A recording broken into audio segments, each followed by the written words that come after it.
This video is sponsored by the award-winning Daily Market Movements trading platform.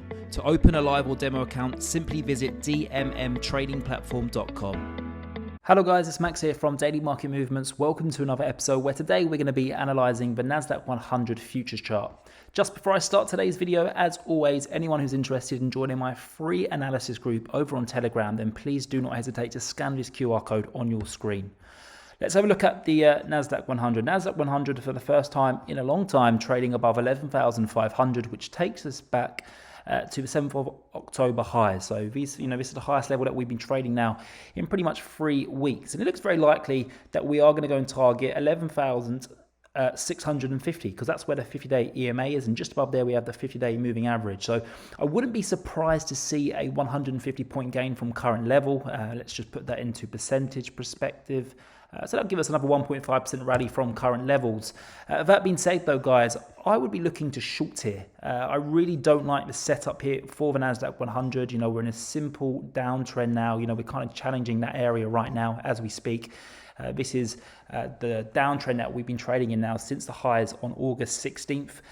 So I feel like this is an area where I really do expect us to correct here. I feel like we could potentially pierce above it, go hit a 50-day EMA and have the 150-point rally that I was just talking about. But then eventually we are going to have this A to B correction phase where I think it could take us, as low as just below 11,000 here for the Nasdaq100. I've actually been mentioning over in my free analysis group, why I believe we are going to fall. There's plenty of research that I've been posting here. And, just to show you guys, I did a poll this morning to see, who finds this research group useful to their day-to-day trading. And 90%, pretty much 90%, 89% of you voted yes. So, if anyone's watching this and you've been thinking about joining my free analysis group, definitely go ahead and scan this QR code. But as you can see, we can see the Nasdaq100 basically moving towards the upside here, 11,529. But I mentioned during yesterday's video that my cycles have suggested that the market is going to see some downside volatility over the next 1 to 2 weeks. And this makes a lot of sense because we do start to hear from some of the big boys with regards to earnings this week. We have Microsoft and Google today. Google, for example, we already heard from Snap last week that there has been a lot of weakness in ad spending with companies spending money on advertisement budgets, etc. During difficult times. The first price cut that a company will do before, of course, sacking people and laying people off is they would look to cut ad spending. So I feel like Google are going to, probably give us some weak guidance with regards to ad spending going into the holiday months.